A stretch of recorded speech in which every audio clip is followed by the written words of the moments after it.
Martell Holt recently opened up about something that shocked not only his fans, but also people close to him.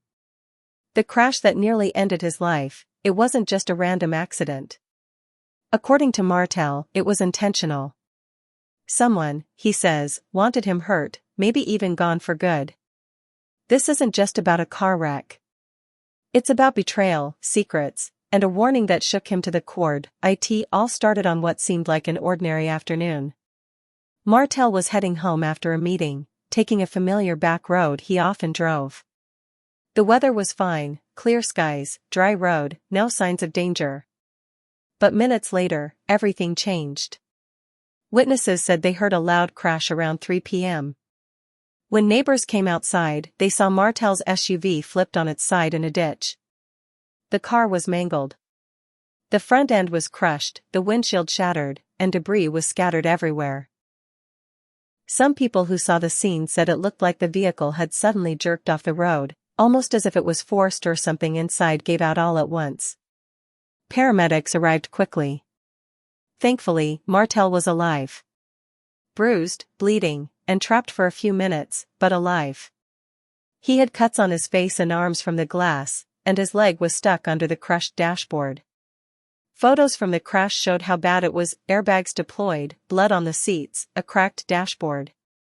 He was lucky to walk away. At first, everyone believed it was a freak accident.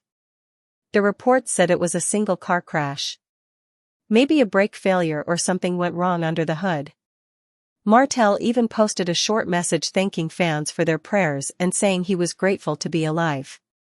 People showed him love and support, not asking too many questions. But Martell himself couldn't shake the feeling that something was wrong. Deep down, he felt it wasn't just bad luck. Right after the crash, Martell told his close friends and family that it might have been a brake problem. His team put out a simple statement about possible mechanical failure. But over time, Martell started thinking more deeply. The car had recently been serviced. There were no warnings. No strange noises. Nothing to suggest a failure was coming. Still, he tried to brush it off. He told himself it was just a close call. But something didn't sit right. Then he said something changed. His words were, "I thought it was bad luck, until I looked closer." He went back to the site of the crash. He stood where his car landed. And that's when he noticed a few things that raised red flags. First, there were no skid marks. None. That meant he either didn't get a chance to brake, or the brakes didn't work at all. Second, there was a deep slice in one of the tires. It looked strange. He got it checked, and a mechanic told him it could have been cut with a sharp object. That's when his suspicion grew stronger. Martell started replaying the day in his mind. Who did he talk to? Who knew his routine? Who had access to his car? He remembered a conversation that felt odd. A text message that arrived later than it should have. And someone he hadn't heard from since the crash. The more he connected the pieces, the more it looked like something was off.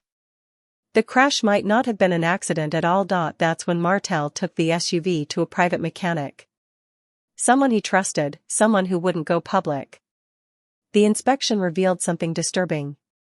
One of the rear brake lines had been damaged, not worn out or rusted, but cut. Sliced clean. And that gash in the tire? It wasn't caused by the road.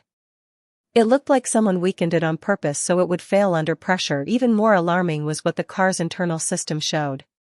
Right before the crash, there was a sudden drop in brake fluid pressure. No error messages, no warning signs. It happened in seconds. This wasn't some random issue. This was precise. Calculated. Martell still didn't go public. He wanted to be absolutely sure. So he hired another expert, this time someone with forensic experience. The second inspection confirmed the first. The brake line had been tampered with. The undercarriage showed small scratches like someone had gone under the vehicle, possibly when it was parked.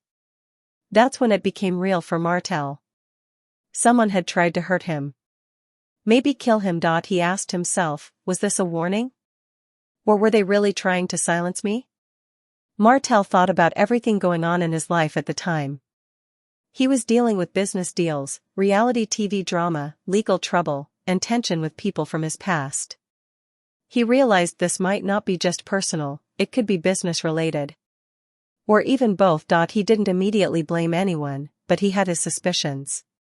Martell started thinking about all the stress building up before the crash.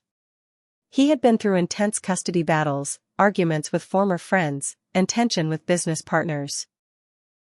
And of course, the spotlight from the reality show made everything more public, more explosive.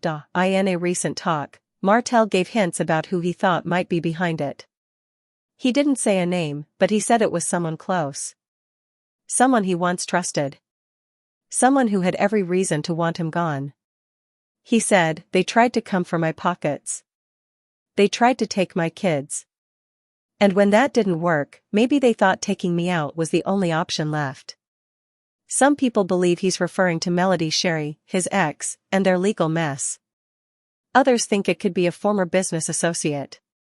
Martell said there was a person he was working with on a property deal. That person backed out suddenly, just weeks before the crash, and stopped communicating. That same person had warned Martell to walk away from certain deals. They even sent messages that Martell described as threatening. The more he looked into it, the more the puzzle came together. This wasn't a random incident. The crash came at a time when Martell was making moves. He was launching new projects, taking control of his image, stepping away from toxic partnerships. He said, "You don't realize how many people smile in your face while praying for your downfall, until your brakes go out." Whether that's a metaphor or not, it's powerful. Martell believes someone he knew, someone with access, wanted to take him down. And while he hasn't pressed charges or gone public with names, his tone in interviews makes it clear, this is not over. But the crash didn't just affect him physically. It changed him emotionally and mentally too. Martell said he couldn't sleep well after it happened. Every little sound made him jump. He started questioning everyone around him. Even close friends began to feel like strangers. His circle got smaller. His trust shattered. He kept reliving the crash in his mind. The sounds. The panic. That terrifying moment when he couldn't stop the car. He said it wasn't just about surviving. It was about not knowing why it happened in the first place. That kind of stress stays with you. It changes how you see the world. How you see people. Martell described it like this: the crash didn't just break metal. It broke parts of my life I thought were unshakable. But even during that dark time, something inside him shifted. He found a new sense of purpose. He began to focus on healing, not just his body, but his entire life. He said the crash forced him to slow down. It made him rethink his priorities. He started spending more time with his kids. Doing the little things, school drop-offs, family dinners, quiet weekends. Things he used to overlook. He also started cutting people off. People he called energy drainers. On the professional side, Martell started changing direction. He stepped back from some deals. He began working on a new project focused on mental health, especially for men. He said that as a man, there's so much pressure to hold it all together. To stay strong. But moments like the crash show that anyone can fall apart. And there needs to be more support for men going through real struggles. He also talked about forgiveness. Not forgetting, but letting go of revenge. He said, "I can't carry hate and healing in the same hand. One of them has to go." That simple line says a lot. It shows how much he's grown. He's not just focused on who hurt him. He's focused on not letting that hurt define him. But before moving on, Martell had a final message. He looked into the camera and said, "You tried to break me. But you gave me purpose instead.